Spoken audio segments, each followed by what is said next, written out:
ॐ अज्ञानतिमिरान्धस्य ज्ञानाञ्जनशलाकया चक्षुरुन्मिलितं येन तस्मै श्रीगुरवे नमः। श्रीचैतन्यमनोभीष्टं स्थापितं येन भूतले स्वयं रूपकदा मह्यं ददाति स्वपदान्तिकं। वन्देऽहं श्रीगुरो श्रीयुतपदकमलं श्रीगुरुन् वैष्णवांश्च श्रीरूपं साग्रजातं सहगण रघुनाथान्वितं तं सजीवं साद्वैतं सावधूतं परिजनसहितं कृष्णचैतन्यदेवं श्रीराधाकृष्णपादान् सहगणललिता श्रीविशाखान्वितांश्च। हे कृष्ण करुणा सिन्धो दीनबन्धो जगत्पते गोपेश गोपिकान्त राधाकान्त नमोऽस्तुते। तप्तकाञ्चन गौराङ्गी राधे वृन्दावनेश्वरी वृषभानुसुते देवी प्रणमामि हरिप्रिये। वाञ्छाकल्पतरुभ्यश्च कृपासिन्धुभ्य एव च पतितानां पावनेभ्यो वैष्णवेभ्यो नमो नमः। अनन्तकोटिवैष्णववृन्द की जय। नमो विष्णुपादाय कृष्णप्रेष्ठाय भूतले श्रीमते जयपताका स्वामिन् इति नामिने। नमो आचार्यपादाय निताय कृपाप्रदायने गौरकथाधामदाय नगरग्रामतारिणे। नमः ॐ विष्णुपादाय कृष्णप्रेष्ठाय भूतले श्रीमते भक्तिवेदान्तस्वामिन् इति नामिने। नमस्ते सारस्वते देवे गौरवाणी प्रचारिणे निर्विशेषशून्यवादी पाश्चात्यदेशतारिणे। जय श्री कृष्ण चैतन्य प्रभु नित्यानंद श्री अद्वैत गदाधर श्रीवासादि गौरभक्तवृंद। हरे कृष्ण कृष्ण कृष्ण हरे हरे हरे राम राम राम हरे हरे। हरे कृष्ण कृष्ण कृष्ण हरे हरे हरे राम राम राम हरे हरे। हरे कृष्ण कृष्ण कृष्ण हरे हरे हरे राम राम राम हरे हरे।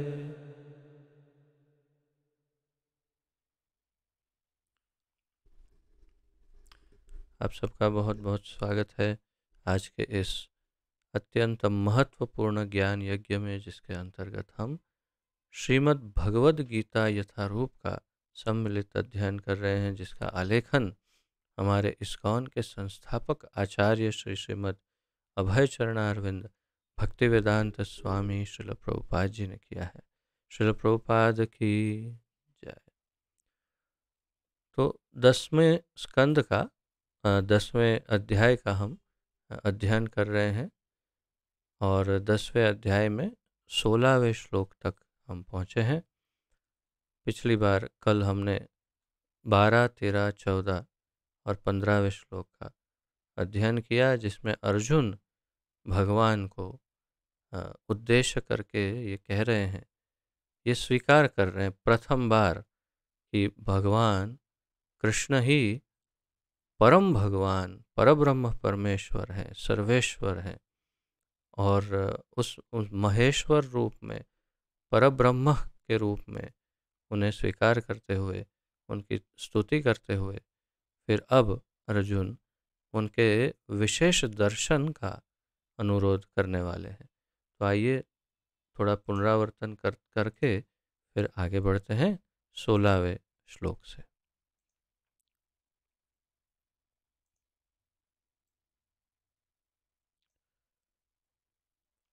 परम ब्रह्म परम धाम पवित्रम परमं भवान पुरुषम शाश्वतम दिव्यम आदिदेवम अजम विभुम आहुस्त्वाम ऋषयः सर्वे देवर्षिर्नारदस्तथा असितो देवलो व्यासः स्वयं चैव ब्रवीषि में। अर्जुन ने कहा, आप परम भगवान, परम धाम, परम पवित्र, परम सत्य हैं। आप नित्य, दिव्य, आदि पुरुष, अजन्मा तथा महानतम हैं। नारद, असित, देवल तथा व्यास जैसे ऋषि आपके इस सत्य की पुष्टि करते हैं और अब आप स्वयं भी मुझसे प्रकट कह रहे हैं। फिर 14वें श्लोक में अर्जुन कहते हैं, सर्वम एतद्दृतं मन्ये यन्मां वदसि केशव नहि ते भगवन् व्यक्तिम विदुर्देवा न दानवाः। हे कृष्ण, आपने मुझे जो कुछ कहा है उसे मैं पूर्णतया सत्य मानता हूँ। हे प्रभु, न तो देवतागण न असुरगण ही आपके स्वरूप को समझ सकते हैं। और 15वें श्लोक में कहते हैं, स्वयं एवात्मना मानम वेत्थ त्वं पुरुषोत्तम भूत भावन भूतेश देव देव जगतपते। हे परम पुरुष, हे सबके उद्गम, हे समस्त प्राणियों के स्वामी, हे देवों के देव, हे ब्रह्मांड के प्रभु, निस्संदेह एकमात्र आप ही अपने आप को अपनी अंतरंग शक्ति से जानने वाले हैं। इस प्रकार उद्देशित करके अब अर्जुन 16वें श्लोक में उनसे निवेदन करते हैं, उनकी उनके विभिन्न ऐश्वर्यों का दर्शन करने का अनुरोध कर रहे हैं। तो आइए उच्चारण करते हैं 16वें श्लोक का तथा अध्ययन देखते हैं।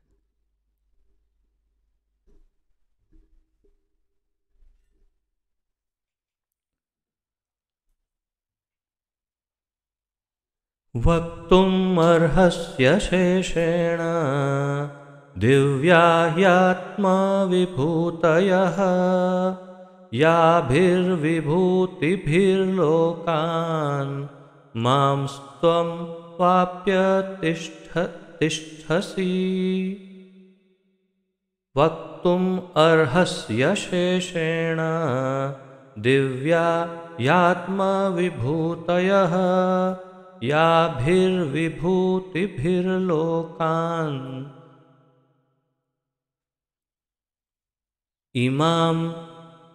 इमान् त्वं वाप्य तिष्ठसि।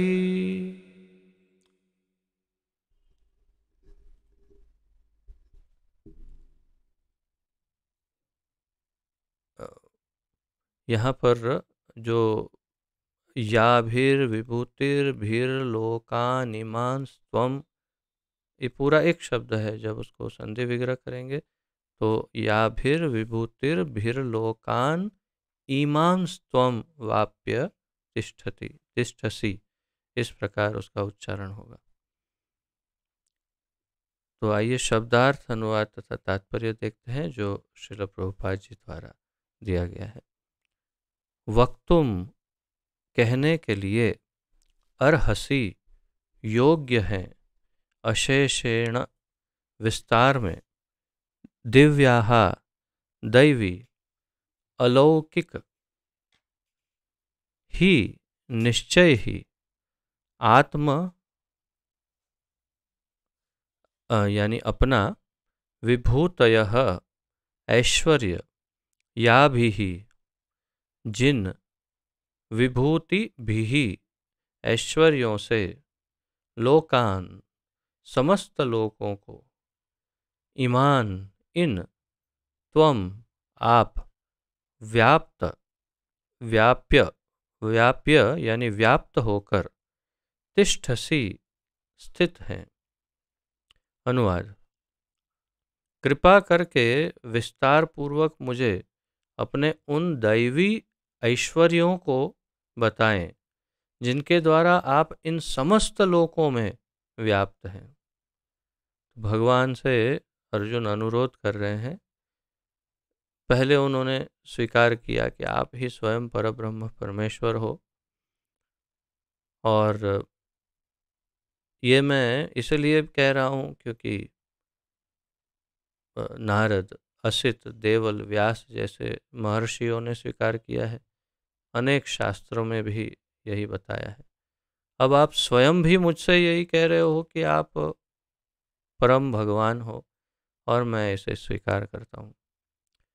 अब ये स्वीकार करने के बाद ये भी फिर उन्होंने कहा कि आपको स्वयं आप ही तो जान सकते हो, कोई देव और दानव कोई आपको जान नहीं सकता, और वो भी आप अपनी अंतरंगा शक्ति के माध्यम से। जैसे हमने कल देखा था कि संवित शक्ति के सहारे वे अपने आप को भगवान जानते हैं।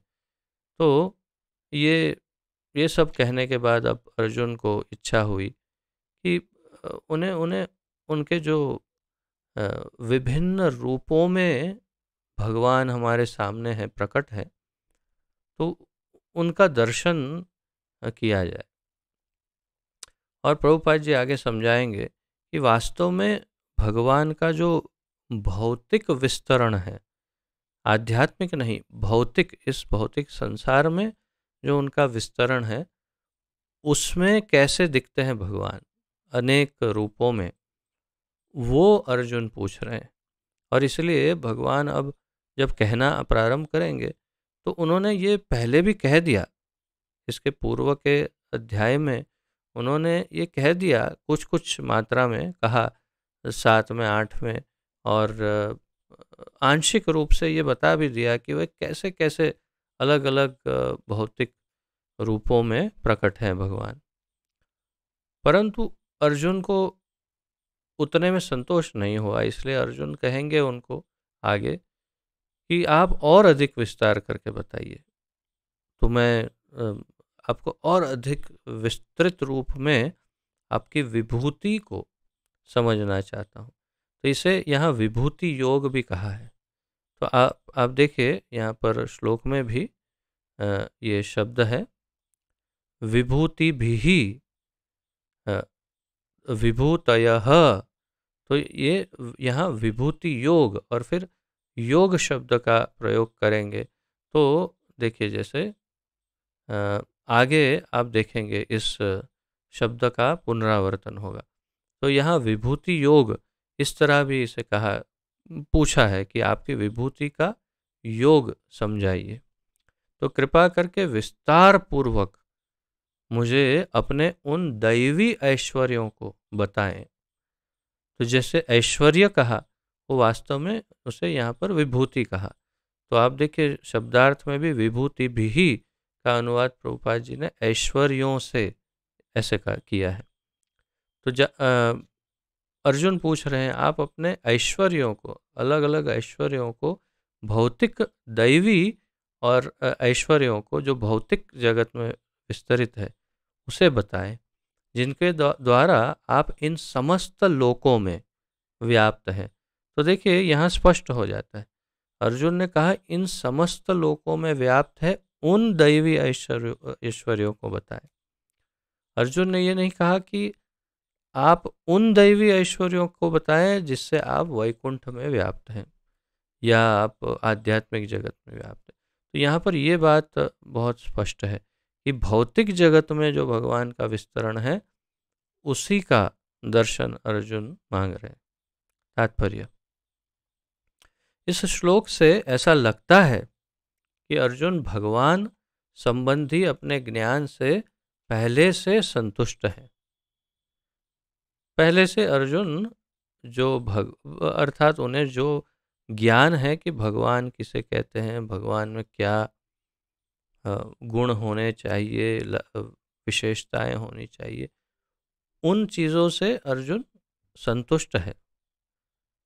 कृष्ण कृपा से अर्जुन को व्यक्तिगत अनुभव, बुद्धि तथा ज्ञान और मनुष्य को इन साधनों से जो कुछ भी प्राप्त हो सकता है वह सब प्राप्त है। तो अर्जुन को कृष्ण कृपा से, प्रभुपाद जी कह रहे हैं, व्यक्तिगत अनुभव, बुद्धि तथा ज्ञान और मनुष्यों को इन साधनों से जो कुछ भी प्राप्त हो सकता है वह सब प्राप्त है।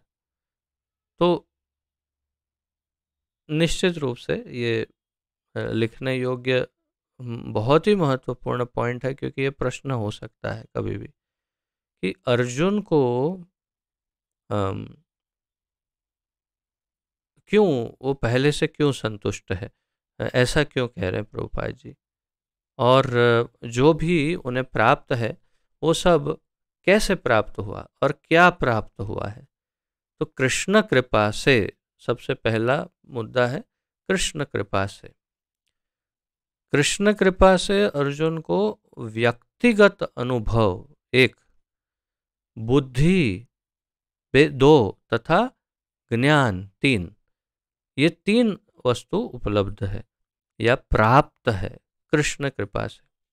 व्यक्तिगत अनुभव भी है भगवान के विषय में, बुद्धि में बहुत स्पष्टता है कि भगवान किसे कहते हैं, ज्ञान मिला हुआ है शास्त्रों का इत्यादि कि भगवान किसे कहते हैं। और मनुष्यों को इन साधनों से जो कुछ भी प्राप्त हो सकता है, किन किन साधनों से, अनुभव, बुद्धि तथा ज्ञान से मनुष्यों को जो कुछ भी प्राप्त हो सकता है वह सब पहले से ही अर्जुन को प्राप्त है। कैसे? कृष्ण कृपा से, प्रभुपाद जी ने कहा।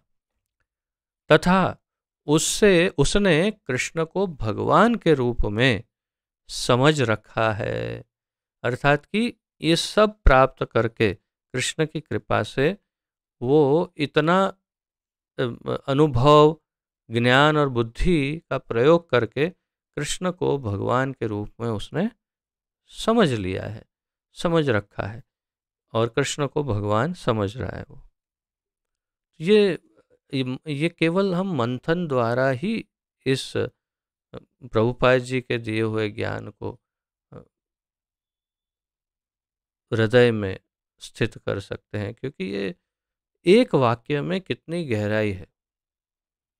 हम उसे पढ़ने जाएंगे तो केवल बहुत ही सरल सामान्य एक न्यूज़पेपर की लाइन की तरह पढ़ करके आगे निकल जाएंगे, परंतु जब हम इस प्रकार मंथन करते हैं तब हमें समझ में आता है कि आचार्यों की वाणी भगवान की वाणी के समकक्ष होती है, क्योंकि आचार्य माम विजानीयान, भगवान स्वयं कहते हैं, आचार्य माम विजानीयान, भगवान ने कहा।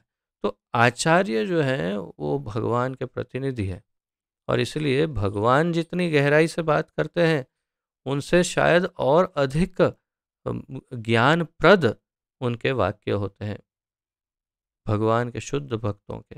और इसीलिए यहाँ पर सरल वाक्य है परंतु इसमें काफ़ी ज्ञान छुपा हुआ है। कृष्ण की कृपा से अर्जुन को व्यक्तिगत अनुभव, ज्ञान और बुद्धि मिला, और उससे उसने क्या प्राप्त किया? जो सब मनुष्य को प्राप्त होता है वो, और सबसे महत्वपूर्ण है कि उसने कृष्ण को भगवान के रूप में समझ भी लिया है।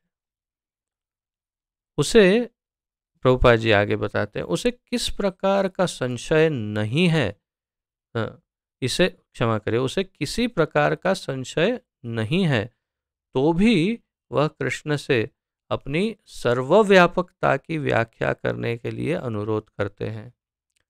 अर्जुन को अब संशय नहीं है, ये स्पष्ट है। वो अच्छी तरह से अब समझ गए हैं कि कृष्ण ही परम भगवान है, लेकिन उसके बावजूद भी वे कृष्ण से अनुरोध करते हैं क्या? कि उनकी सर्वव्यापकता, भौतिक संसार की सर्वव्यापकता की व्याख्या करने के लिए। सामान्य जन तथा विशेष रूप से निर्विशेषवादी भगवान की सर्वव्यापकता के विषय में अधिक विचारशील रहते हैं। ये विशेष रूप से ये जो भौतिक सर्वव्यापकता है भगवान की, इसमें दो लोग बहुत ही अधिक उसमें विशेष रूप से, जैसे यहाँ कहा सामान्य जन, प्रभुपाद जी ने कहा, तथा विशेष रूप से निर्विशेषवादी भगवान की सर्वव्यापकता के विषय में अधिक विचारशील रहते हैं। ऐसे कई ज्ञान योगी हैं, ऐसे कई ज्ञान मार्ग हैं कि जो लोग इस भगवान की व्यापकता के विषय में ही इतने ज़्यादा गहराई में घुसे रहते हैं कि वे वास्तविक भगवान को कभी भी समझने का प्रयास भी नहीं करते।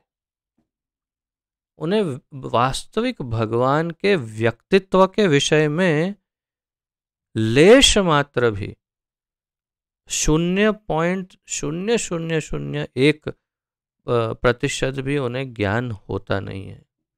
इसके विषय में, भगवान के व्यक्तित्व के विषय में, भगवान की इस भौतिक व्यापकता में ही इतने ज़्यादा गहराई में घुसे रहते हैं कि भगवान के व्यक्तित्व के विषय में तो विचार ही नहीं करते और उसी में आनंद लेते हैं, उसी में मस्ती में खोए रहते हैं। कौन? विशेष रूप से निर्विशेषवादी ज्ञान मार्गी, जो निर्विशेषवादी कि भाई सब कुछ तो भगवान है, तो फिर भगवान का, अरे भगवान का क्या क्या रूप है, देखो ये है वो है वो है वो है, तो भगवान का है। हाँ भगवान होंगे, लेकिन ये सब भगवान। तो निर्विशेष अर्थ कुछ विशेष नहीं है भगवान में, सब कुछ भगवान है। और सामान्य जन में भी विशेष रूप से जो वैज्ञानिक हैं, तो वैज्ञानिकों को ये इसमें बहुत अधिक रुचि रहती है कि बहुत ही ये इस ग्रह मंडल में, इस सौर मंडल में, फिर इस सौर मंडल के बाहर क्या क्या है, क्या हो रहा है, कैसे होता है, और उसमें कुछ विशेष हो तो आकर्षित हो जाते हैं। तो ये सब भगवान की सर्वव्यापकता के विषय में ही विचार करते हैं। लेकिन जो भक्त हैं उन्हें इससे वास्तव में कुछ भी लेना देना नहीं होता है। जो भक्त हैं वो वास्तव में केवल भगवान के व्यक्तित्व से ही आकर्षित होते हैं और उन्हें एक व्यक्ति के रूप में प्रेम करते हैं और उनसे व्यक्तिगत संबंध बनाते हैं। कौन? भक्त। और उन्हें इन सब व्यापक, उनके भौतिक व्यापकता या आध्यात्मिक व्यापकता में भी रुचि नहीं होती। वो तो कृष्ण को जानते हैं और कृष्ण से प्रेम करते हैं और कृष्ण को बस संतुष्ट करना चाहते हैं। तो ये बहुत बड़ा अंतर है। लेकिन यहाँ तो अर्जुन उन भौतिकवादियों के लिए या तो निर्विशेषवादी ज्ञानियों के लिए प्रश्न पूछ रहे हैं ताकि वो सब भी संतुष्ट हो जाए। अतः अर्जुन श्री कृष्ण से पूछते हैं कि वे अपनी विभिन्न शक्तियों के द्वारा किस प्रकार सर्वव्यापी रूप में विद्यमान रहते हैं। हमें यह जानना चाहिए कि अर्जुन सामान्य लोगों के हित के लिए ही यह पूछ रहे हैं। तो प्रभुपाद जी ने ये स्पष्ट कर दिया कि अर्जुन जो पूछ रहे हैं वो सामान्य लोगों के हित के लिए या उनके ज्ञान की जो भूख है उसे मिटाने के लिए ही पूछ रहे हैं। 17वें अध्याय का अध्ययन करते हैं।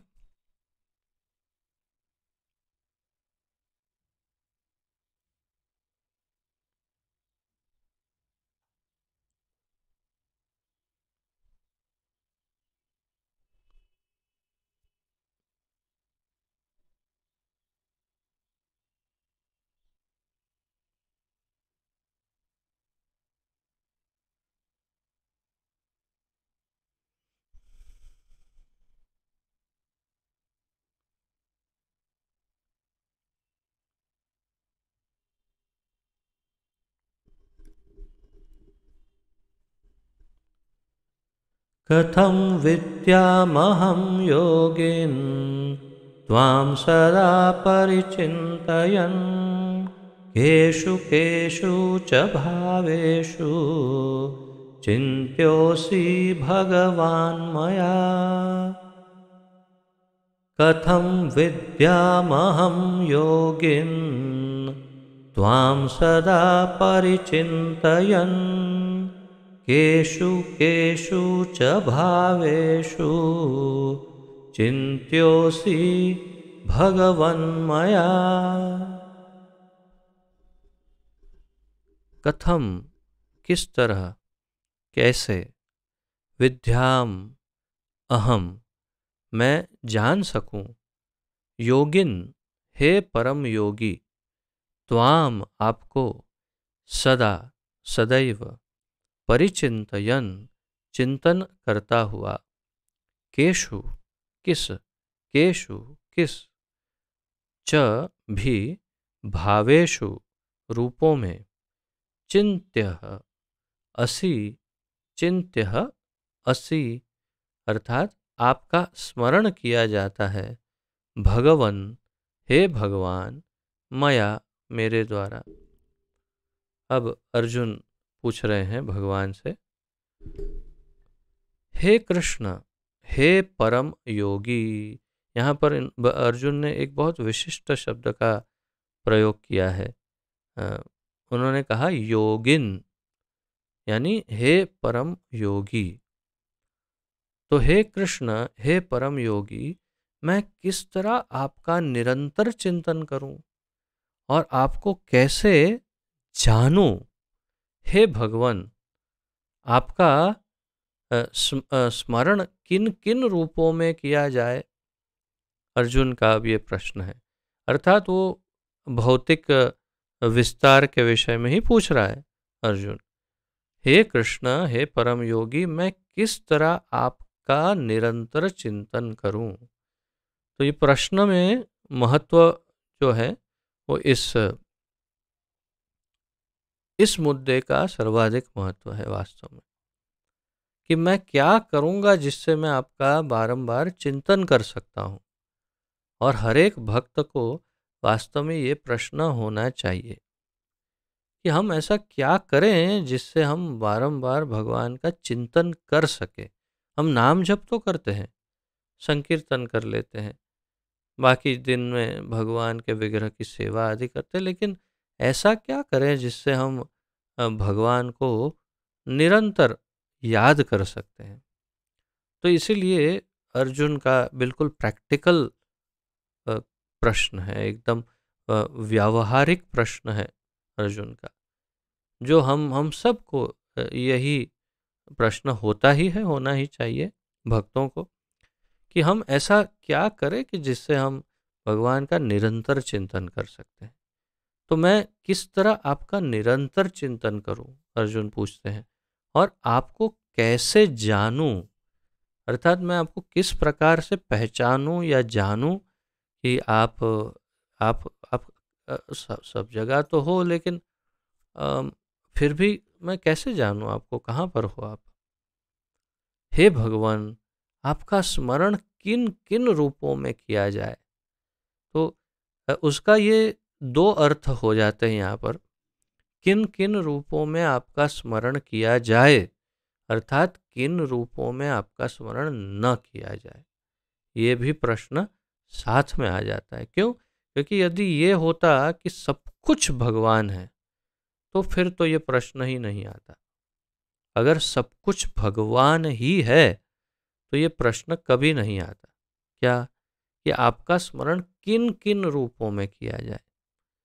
क्यों? क्योंकि आप जो कुछ भी देखो, जो कुछ भी महसूस करो, जो कुछ भी आप जो अनुभव करो, जो सब कुछ भगवान ही है। तो फिर तो सब कुछ, किसी भी चीज़ को देखो या स्पर्श करो या महसूस करो, सब कुछ आपको भगवान का ही स्मरण होना चाहिए, लेकिन ऐसा नहीं है। तो भगवान ने भी पहले भी स्पष्ट किया और अब आगे और फिर स्पष्ट करेंगे कि किसी विशेष वस्तुओं में या व्यक्तियों में भगवान का प्राधान्य रहता है, प्राधान्य रहता है भगवान का। जैसे निर्विशेषवादी या कभी कभी नास्तिक भी ये कहते हैं भगवान सब जगह है तो मंदिर क्यों जाना है। तो प्रभुपाद जी जो उन्हें प्रश्न पूछते हैं वो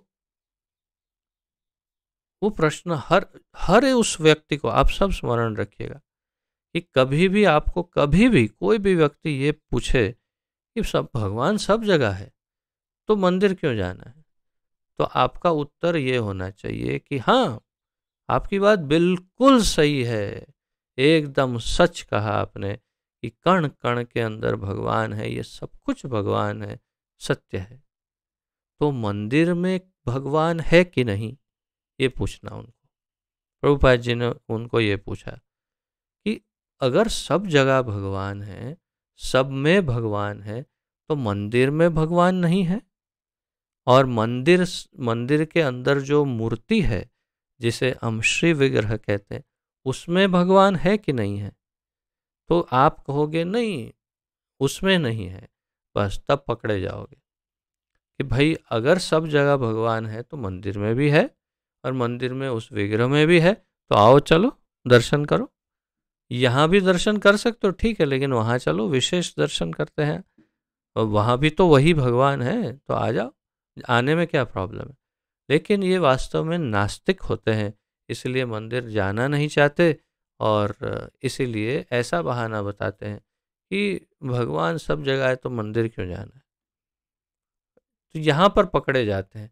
और मैं ऐसे व्यक्तिगत रूप से ऐसे लोगों को जानता हूँ, व्यक्तिगत रूप से, फिल्मों में दिखाते हैं ऐसा नहीं, मैं वास्तव में ऐसे लोगों को जानता हूँ कि जो मंदिर की सीढ़ियों पे जाकर बैठ जाते हैं, लेकिन अंदर नहीं चढ़ते।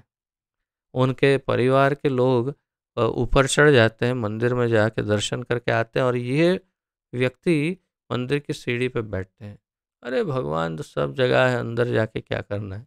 तो अंदर क्या है, अगर सब जगह है और सब जगह दर्शन कर रहे हो तो आ जाओ, अंदर आ जाओ। लेकिन ये वास्तव में नास्तिक है। तो तात्पर्य यही है। यहाँ पर अर्जुन जो पूछ रहे हैं वो विशेष रूपों के विषय में कह रहे हैं। आपका स्मरण किन किन रूपों में किया जाए। तो सर्वव्यापक भगवान एक है, परंतु विशिष्ट रूप में भी भगवान है, उनको कैसे स्मरण किया जाए। तात्पर्य, जैसा कि पिछले अध्याय में कहा जा चुका है, भगवान अपनी योग माया से आच्छादित रहते हैं। भगवान ने अगले पिछले अध्याय में कहा, योग माया समावृतः मूढ़ोयम ना विजानाति। तो मैं अपनी योग माया शक्ति से सम आवृत रहता हूँ, अर्थात कि ढका हुआ रहता हूँ। केवल शरणागत भक्त जन ही उन्हें देख सकते हैं। तो कृष्ण को देख कौन सकता है? केवल जो शरणागत भक्त हैं। क्षमा करें। अब अर्जुन को विश्वास हो चुका है कि उसके मित्र कृष्ण भगवान है। प्रभुपाद जी कह रहे हैं, अर्जुन को विश्वास हो गया कि उसके जो मित्र हैं कृष्ण, वो भगवान है, किंतु वह उस सामान्य विधि को जानना चाहता है जिसके द्वारा सर्वसाधारण लोग भी उन्हें सर्वव्यापी रूप में समझ सकें।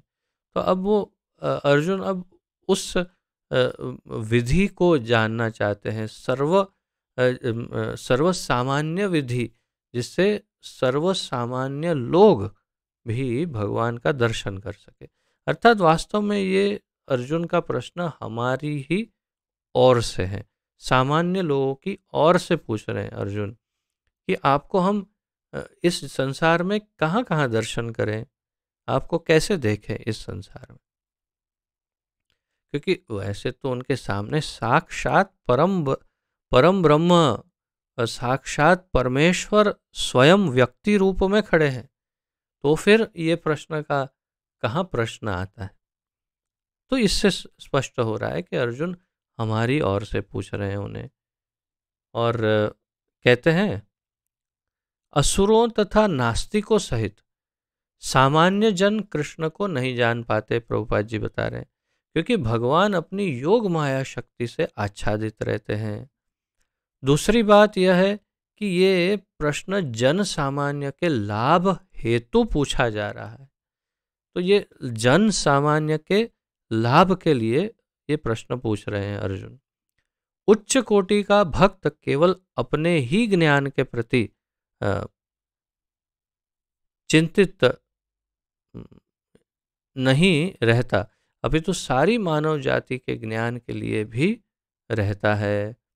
अतः अर्जुन वैष्णव या भक्त होने के कारण अपने दयालु भाव से सामान्य जनों के लिए भगवान से सर्वव्यापक रूप के ज्ञान का द्वार खोल रहे हैं।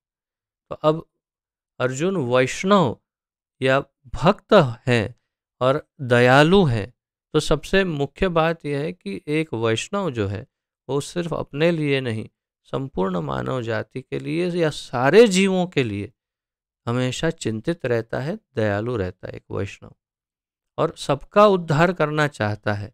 सबको भगवान का भक्त बनाना चाहता है, ताकि सबका कल्याण हो जाए, सब इस जन्म मृत्यु के चक्र से मुक्त हो जाए, ऐसे चाहते हैं भक्त।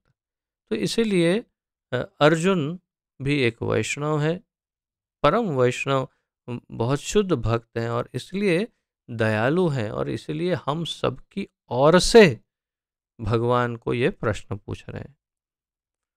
वह कृष्ण को जानबूझकर योगिन कहकर संबोधित करते हैं। अर्जुन भगवान को योगिन जानबूझ करके कह रहे हैं। क्यों? क्योंकि वे योग माया शक्ति के स्वामी हैं। भगवान योग माया शक्ति के स्वामी हैं, जिसके कारण वे सामान्य जन के लिए अप्रकट या प्रकट होते हैं। तो अपनी योग माया शक्ति से भगवान, जैसे उन्होंने इस श्लोक में कहा कि नाहम प्रकाश सर्वस्य योग माया समावृतः मूढ़ोऽयं नाभिजानाति। तो भगवान अपनी नाहम प्रकाश सर्वस्य, मैं सबके सामने प्रकट नहीं हूँ, अपनी योग माया शक्ति से आच्छादित या आवृत या ढका हुआ हूँ। तो इसीलिए अर्जुन चाहते हैं कि वो योग माया शक्ति को थोड़ा सा हटा करके सबको दर्शन दे भगवान, कि कहाँ कहाँ दर्शन होते हैं भाई भगवान के, कौन से रूप में देख सकते हैं हम भगवान को। सामान्य जन, सामान्य जन जिससे कृष्ण के प्रति कोई प्रेम नहीं है, कृष्ण के विषय में निरंतर नहीं सोच सकता, तो सामान्य जन जो है, हम सब वैसे सामान्य, कम से कम मैं तो सामान्य जन में ही है कि जो कृष्ण के प्रति कोई प्रेम नहीं है।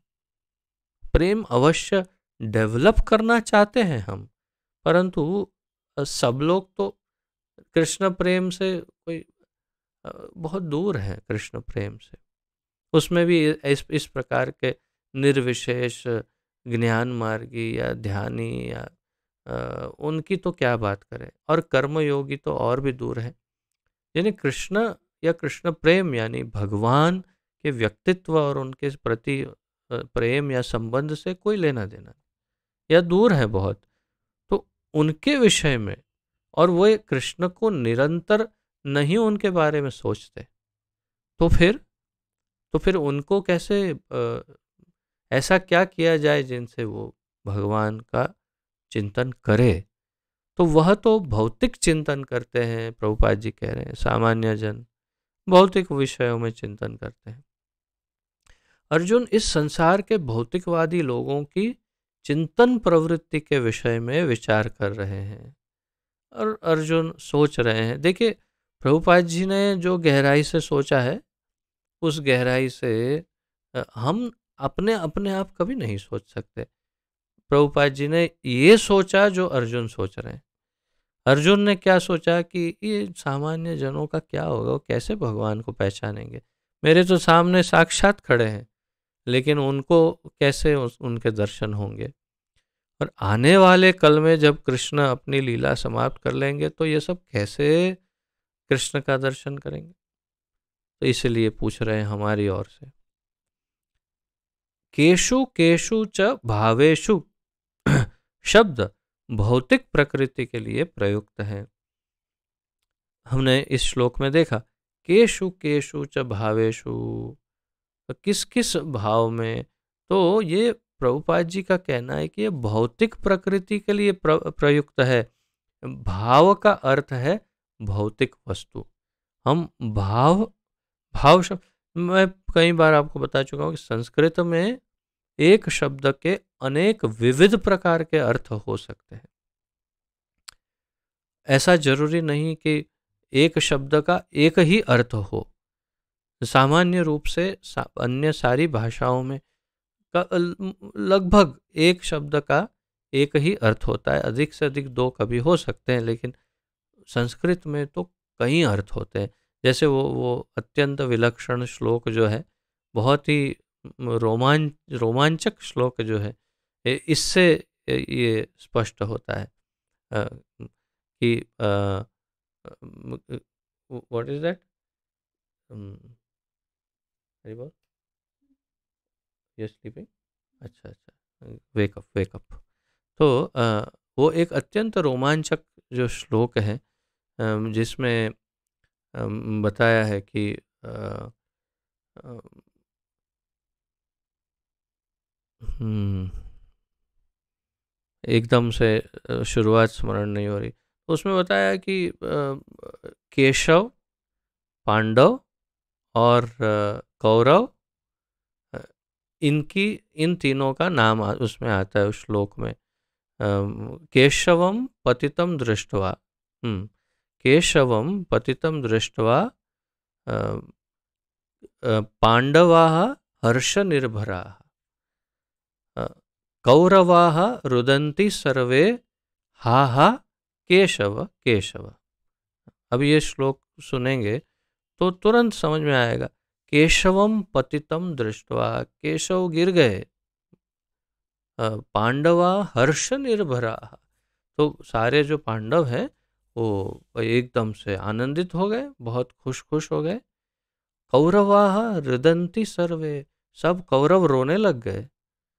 हा हा केशव केशव बोलने लगे, ओहो केशव केशव तुम गिर गए गिर गए। अब ये श्लोक बिल्कुल भी ऐसा नहीं है जैसा हम समझते हैं। तो इसमें के शवम अर्थात कोई शव, यानी कोई मृतदेह, पतितम दृष्टवा, और के यानी जल में, तो के शवम पतितम दृष्टवा, कोई शव पानी में गिर गया, पानी में गिर गया कोई मृतदेह। तो पांडवाः हर्ष निर्भराः, पांडवाः यानी मछलियाँ, मछलियाँ एकदम खुश खुश हो गई। और क्यों, हमारा खाना आ गया, खाना आ गया, अरे वाह हमारा खाना आ गया, तो खुश खुश हो गई। और कहा कि कौरवाः रुदन्ति सर्वे, कौरवाः यानी कौवे, जो कौवे हैं वो सब रोने लग गए। क्यों, कौवों का जो खाना था वो पानी में गिर गया, और बोलने लगे हा हा केशव केशव, तो ओ हमारा खाना पानी में गिर गया, पानी में गिर गया। तो अब इससे स्पष्ट होता है कि एक एक शब्द जो संस्कृत में है उसका अर्थ कई प्रकार से किया जा सकता है, हो सकता है, लेकिन वास्तव में किस अर्थ से कहा गया है वो केवल एक आचार्य ही बता सकते हैं। और इसीलिए भगवत गीता का अनुवाद किसी भी ऐरे गहरे नत्थु खैरे को नहीं करना चाहिए। किसी व्यावसायिक व्यक्ति को, किसी स्वतंत्रता सेनानी को, किसी राजनेता को, किसी ध्यान योगी ज्ञान योगी को भगवत गीता का अनुवाद कतई नहीं करना चाहिए, और किसी ने किया हो तो हमें पढ़ना नहीं चाहिए, अन्यथा उत्पात हो जाएगा जीवन में। क्योंकि वो उसने अपनी अल्प बुद्धि से, संस्कृत के अल्प ज्ञान से इसका अनुवाद कर डाला है, और उसे कभी नहीं समझ में आएगा कि वास्तव में कृष्ण ने भगवत गीता में क्या कहा है। और इसलिए कभी हम भगवत गीता समझ नहीं पाएंगे। और यही हो रहा है, यही होता है। अनेक लोग भगवत गीता का अध्ययन करते हैं, लेकिन वे ऐसी भगवत गीता का अध्ययन करते हैं जो ऐसे ही किसी सामान्य जन ने लिखा है, क्योंकि वो बड़े ओहदे पर है इसीलिए उसने लिख दिया है, और उसकी भगवत गीता पढ़ करके सत्यानाश करते हैं अपना लोग। और इसलिए आचार्य से सुनना चाहिए, जो गुरु शिष्य परंपरा के द्वारा जिन्होंने ज्ञान प्राप्त किया है। और प्रभुपाद जी ने गुरु शिष्य परंपरा से ज्ञान प्राप्त किया और ये भगवत गीता हमें प्रदान की है। तो यहाँ पर प्रभुपाद जी हमें बता रहे हैं कि यहाँ भावेशु, भाव का अर्थ है भौतिक वस्तु, जो हम कभी नहीं सोच सकते। हम भावेशु का अर्थ भाव ही करेंगे, लेकिन यहाँ भाव का अर्थ है भौतिक वस्तु। तो केशु केशु च भावेशु, यानी कौन सी भौतिक वस्तुओं में आप हो, ऐसा पूछ रहे हैं अर्जुन। क्योंकि भौतिकवादी लोग कृष्ण के आध्यात्मिक रूप को, स्वरूप को नहीं समझ सकते, अतः उन्हें भौतिक वस्तुओं पर चित्त एकाग्र करने की तथा यह देखने का प्रयास करने की सलाह दी जाती है कि कृष्ण भौतिक रूपों में किस प्रकार प्रकट होते हैं। सामान्य भौतिकवादियों की बात है। भौतिकवादी लोग जो हैं, वैसे हम भी कुछ हद तक तो वैसे हैं ही, अब प्रयास अवश्य कर रहे हैं हम कि भौतिकता से ऊपर उठे, परंतु भौतिक संसार में लोगों को आध्यात्मिक स्वरूप को समझने की न उनको इच्छा होती है, न ज्ञान होता है, न इतनी समझ होती है, मार्गदर्शन नहीं होता, तो उन्हें भौतिक वस्तुओं में भगवान को देखने की सलाह दी जाती है। और इसमें हमारा हमारा हमारी सहायता अर्जुन कर रहे हैं। अर्जुन सहायता करते हैं कि आप इस प्रकार देखिए भगवान को। अब 18वें श्लोक में अर्जुन क्या कहते हैं, देखते हैं।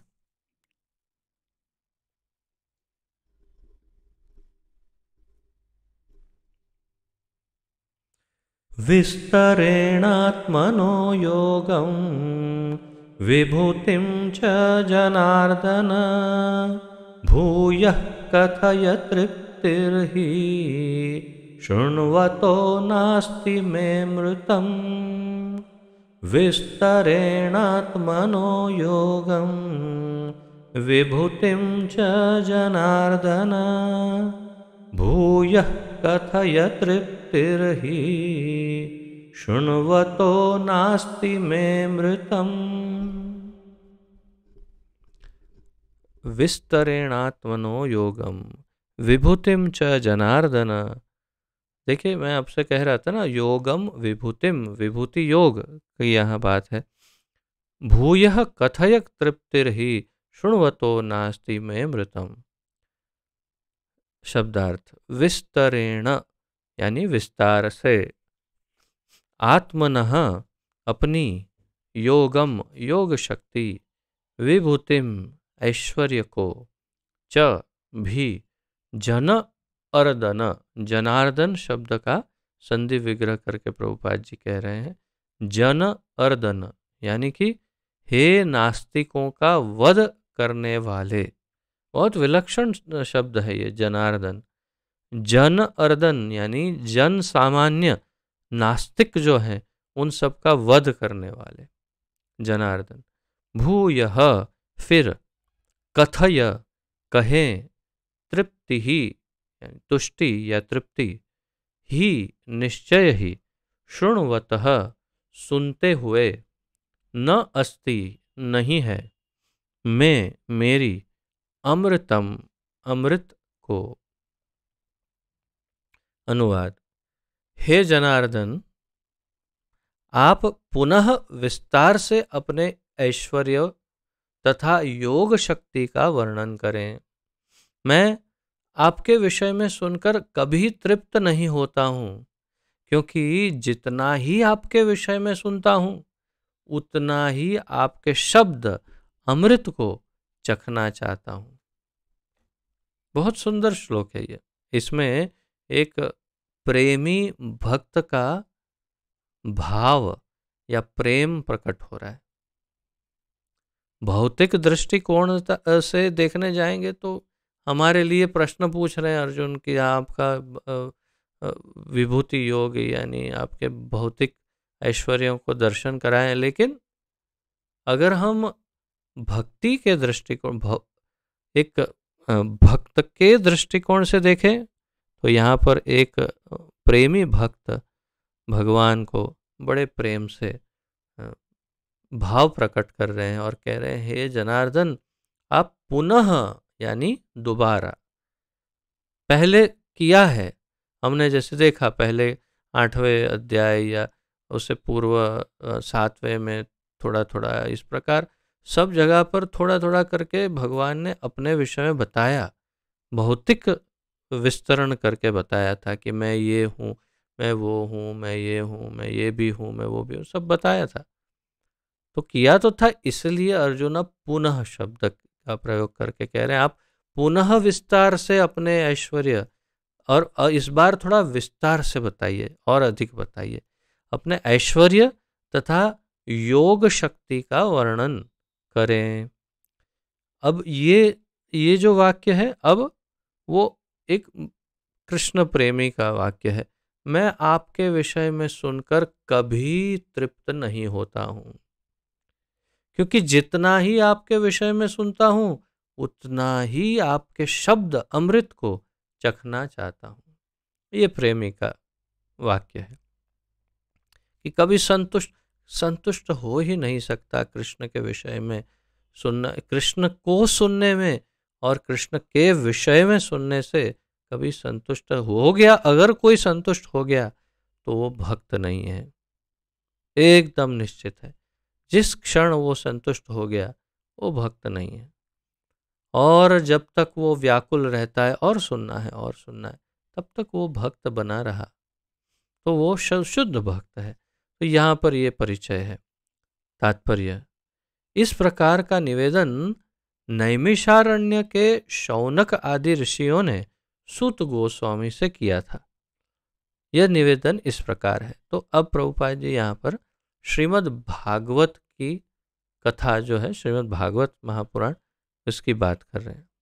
श्रीमद् भागवत का अगर अल्प परिचय देखें तो आप सबको स्मरण होगा ही, या तो ज्ञात होगा कि राजा परीक्षित जो हैं उन्हें जो 7 दिन में तक्षक के दंश से देह त्याग का श्राप मिला था, तो उन्होंने शुकदेव गोस्वामी को पूछा कि मुझे क्या करना चाहिए 7 दिन।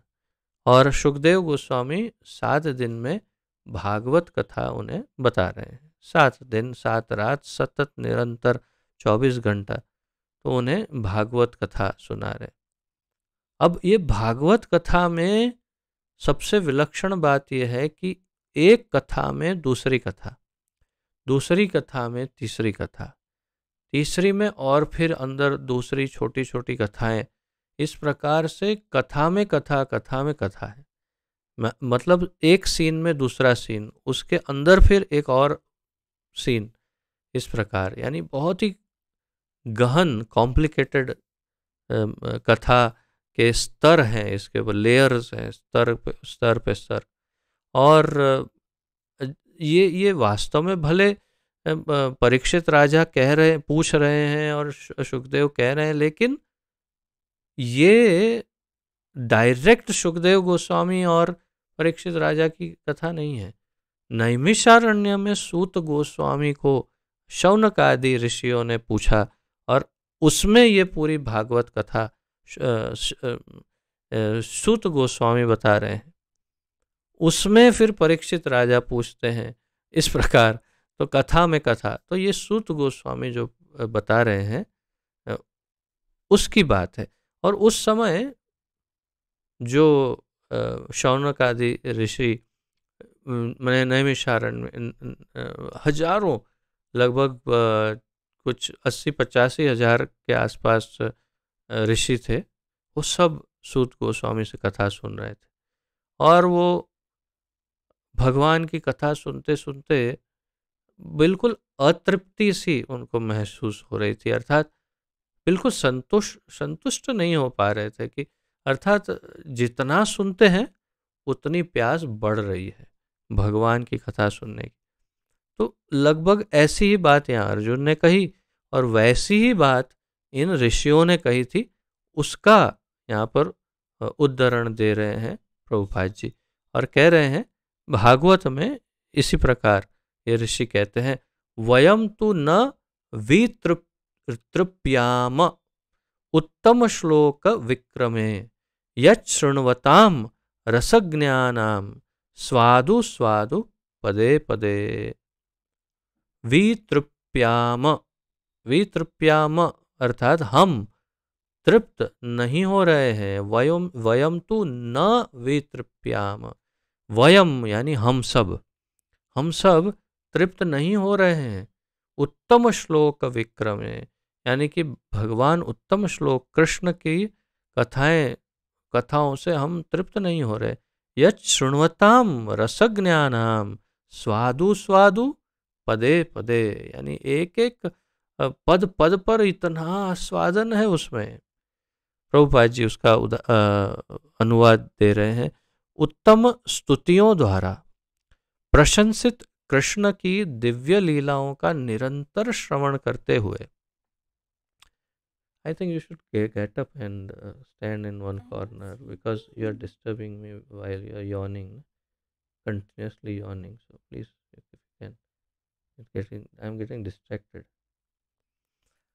तो यहाँ प्रभुपाद जी ये कह रहे हैं कि किंतु जिन्होंने कृष्ण से अपना दिव्य संबंध स्थापित कर लिया है, तो देखिए उत्तम स्तुतियों द्वारा प्रशंसित कृष्ण की दिव्य लीलाओं का निरंतर श्रवण करते हुए कभी तृप्ति नहीं होती। जैसे यहाँ कहा न वितृप्याम, न वितृप्याम, अर्थात प्रभुपाद जी समझा रहे उत्तम स्तुतियों द्वारा प्रशंसित कृष्ण की दिव्य लीलाओं का निरंतर श्रवण करते हैं तो भी कभी तृप्ति नहीं होती, किंतु जिन्होंने कृष्ण से अपना दिव्य संबंध स्थापित कर लिया है, जिन्होंने कृष्ण से हम अपना दिव्य संबंध स्थापित कर लिया है, वे पद पद पर भगवान की लीलाओं के वर्णन का आनंद लेते रहते हैं।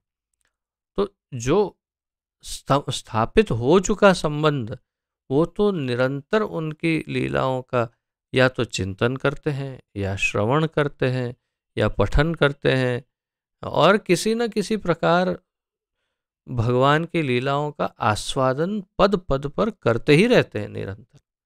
तो ये श्रीमद् भागवत के प्रथम स्कंद के प्रथम अध्याय के 19वें श्लोक में, यानी भागवत शुरुआत होते ही 19वां श्लोक है ये, उसमें शौनक आदि ऋषि कहते हैं। अतः प्रभुपाद जी आगे बताते हैं, अर्जुन कृष्ण के विषय में और विशेष रूप से उनके सर्वव्यापी रूप के बारे में सुनना चाहता है। तो अब और अधिक सुनना चाहते हैं कृष्ण से अर्जुन।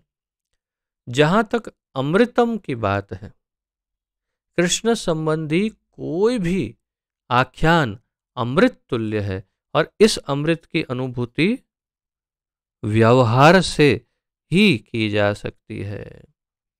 तो जहां अमृतम की बात है, अमृत की बात है, तो कृष्ण संबंधी कोई भी आख्यान, यानी कथा, कृष्ण का कोई भी वर्णन हो, उनकी लीला हो, उनके गुणगान हो, कोई भी कथा हो कृष्ण संबंधी, वो अमृत तुल्य है, और इस अमृत की अनुभूति व्यवहार से ही की जा सकती है। व्यवहार से किस प्रकार? आधुनिक कहानियां, कथाएं तथा इतिहास कृष्ण की दिव्य लीलाओं से इसलिए भिन्न है क्योंकि इन संसारी कहानियों के सुनने से मन भर जाता है, किंतु कृष्ण के विषय में सुनने से कभी थकान नहीं आती। वास्तविकता यही है। कृष्ण की कथा सुनने में, कृष्ण का, और वो भी एक ही कथा बारंबार वारंबार वारंबार पुनः पुनः एक ही कथा सुनते जाएंगे तो भी कभी ऐसा नहीं समय आएगा यार हाँ ये तो अब तो बोर हो गया ना, कितनी बार सुनेंगे एक ही बात, ये तो मालूम है ये उन्होंने ऐसा किया, इस तरह से वध किया, उन्होंने इसका ये किया, कभी नहीं होता। क्यों नहीं होता है? जैसे मैं हमेशा उदाहरण देता हूँ, जब कभी भी महामंत्र की बात आती है, भगवान के नाम की बात आती है, तो मैं यही उदाहरण देता हूँ कि एक गाना फिल्म का जो आपको इस पूरे संसार में सबसे अधिक प्रिय हो, या बहुत ज़्यादा पॉपुलर गाना हो कोई,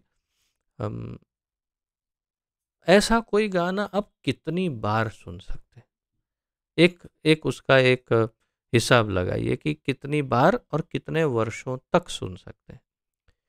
तो आप देखेंगे कि अधिक से अधिक 1 साल 2 साल 2 साल तो बहुत ज़्यादा हो गया।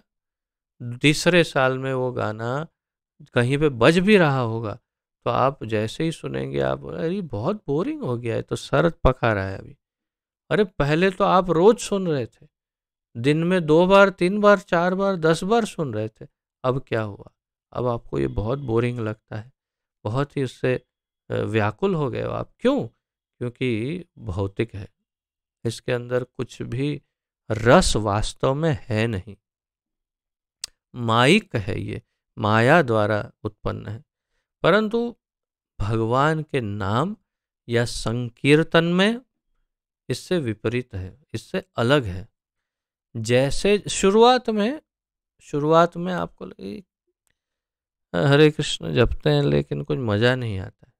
अच्छा, सबके साथ यही होता है कि जैसे ही हरे कृष्ण का कीर्तन या जप करते हैं इतना आनंद नहीं आता, परंतु जैसे जैसे जप बढ़ाते हैं, कीर्तन और सुनते हैं, ऐसे वैसे रस बढ़ता है, आनंद बढ़ता है, आकर्षण बढ़ता है।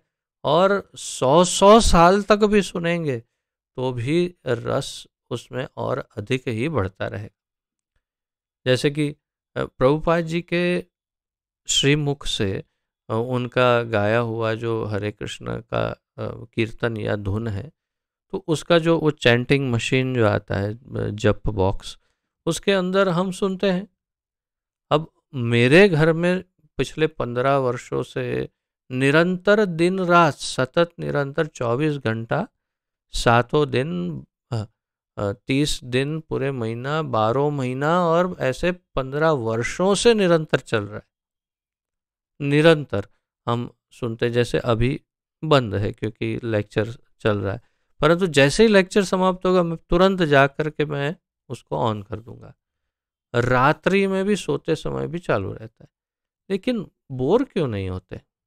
15 वर्षों से सुन रहा हूँ, लेकिन ऐसा क्यों नहीं लगता बस हो गया, अभी कंटाला आ रहा है? कभी नहीं होता, क्यों नहीं होता? तो भगवान कृष्ण दिव्य हैं, और उनका नाम, उनके गुण, उनकी लीलाएं, उनका सब कुछ बहुत ही मीठा है और बहुत ही रोचक है, आनंददायक है। उसमें कभी कोई उसमें विशेष रूप से जो भक्त है वो कभी बोर नहीं हो सकता। तो यहाँ पर इसीलिए प्रभुपाद जी कह रहे हैं कि अमृत तुल्य है, और उसकी अनुभूति व्यवहार से की जा सकती है। और आधुनिक कहानियाँ, कथाएं, इतिहास, गाने वगैरह ये सब आनंद नहीं देते। और कृष्ण, किंतु कृष्ण के विषय में सुनने से कभी थकान नहीं आती, प्रभुपाद जी कह रहे हैं। यही कारण है कि सारे विश्व का इतिहास भगवान के अवतारों की लीलाओं के संदर्भों से पटा हुआ है, अर्थात कि भरा हुआ है पूरा। इसीलिए यह कारण है कि सारे विश्व का इतिहास भगवान के अवतारों की लीलाओं से के संदर्भों से पटा है। हमारे पुराण, जो पुराण है 18 पुराण, तो हमारे पुराण विगत युगों के इतिहास हैं, जिनमें भगवान के विविध अवतारों की लीलाओं का वर्णन है। विष्णु पुराण, गरुड़ पुराण, श्रीमद् भागवत महापुराण, वराह पुराण, और कई जितने जितने भी पुराण हैं। अब पुराणों को जब देखेंगे तो पुराण का अर्थ है वास्तव में इतिहास के ही सदृश है उसका अर्थ, अर्थात ऐतिहासिक भगवान की लीलाएं, भगवान की ऐतिहासिक लीलाएं। तो वास्तविक लीलाएं एक स्टोरी नहीं है, ये लीलाएं है जो भूतकाल में हुई है या भविष्य में हो सकती है, वो भी पुराणों में लिखा जाता है। जैसे भविष्य पुराण, नाम ही है भविष्य पुराण, और उसमें जो भविष्य में होने वाला है उसका सब वर्णन उसमें है। तो यहाँ पर प्रभुपाद जी कह रहे हैं कि जिनमें भगवान के विविध अवतारों के की लीलाओं का वर्णन है। इस प्रकार बारंबार पढ़ने पर भी विषय वस्तु नवीन बनी रहती है। तो इस बार अगर इसी तरह अगर हम बारंबार पढ़ते हैं तो ये जो अ, अ, विषय वस्तु यानी भगवान के विषयक जो जो कुछ भी हम सुनते हैं या पढ़ते हैं वो नवीन नई बनी रहती है, वो ताज़ी हो जाती है, तरोताज़ा होती रहती है निरंतर। जैसे जैसे पढ़ते हैं या कृष्ण के विषय में सुनते हैं वैसे वैसे और अधिक फ्रेश, ताज़ा हमें लगती है। ये अनुभव हर एक भक्त को होता है। जो भी और जितना अधिक भक्ति में गहरा है जो भक्त, उतना उसको इस प्रकार का अनुभव अधिक होता है कि कृष्ण की उसी लीला को दोबारा सुनता है तो और अधिक आनंद आता है उसे। और भौतिक जगत में उल्टा होता है कि एक बार जो पढ़ लिया या सुन लिया देख लिया, उसे जब दोबारा पढ़ते हैं या देखते हैं तो थोड़ा कम आनंद आता है। फिर तिबारा पढ़ते हैं तो और थोड़ा कम आनंद आता है। फिर चौथी बार थोड़ा और कम हो जाता है और फिर पांचवी बार तो एकदम बोर हो जाते हैं कि अभी बस हो गया।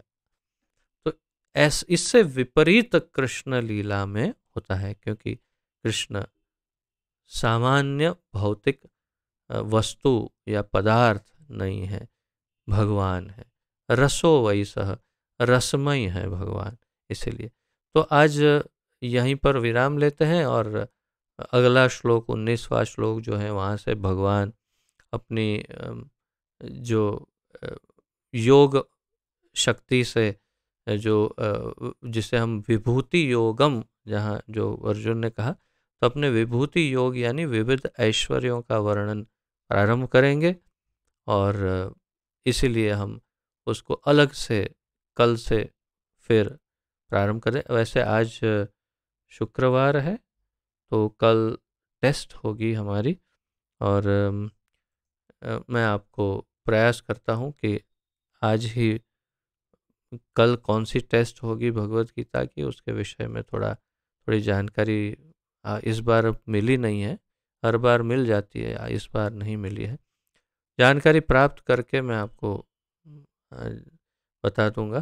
तो फिर हम सोमवार को अब इसका अध्ययन आगे बढ़ाएंगे 19वें श्लोक से। तो आज जो कुछ भी हमने चर्चा की है, जिन श्लोकों की चर्चा की है उस विषय में यदि आप में से किसी का कोई प्रश्न, जिज्ञासा, उत्कंठा आदि हो तो प्रस्तुत कर सकते हैं।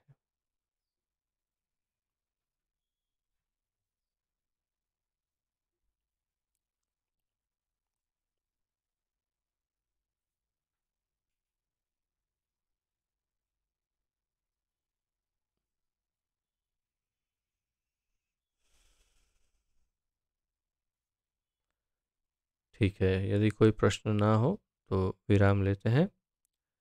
पतित पावन जगत गुरु श्रील प्रभुपाद की जय। पतित पावन गुरुदेव की जय। निताय गौर प्रेमानंदे। हरि हरि बोल। आप सबका बहुत बहुत धन्यवाद और आप सबके चरणों में दंडवत प्रणति निवेदन। हरे कृष्णा।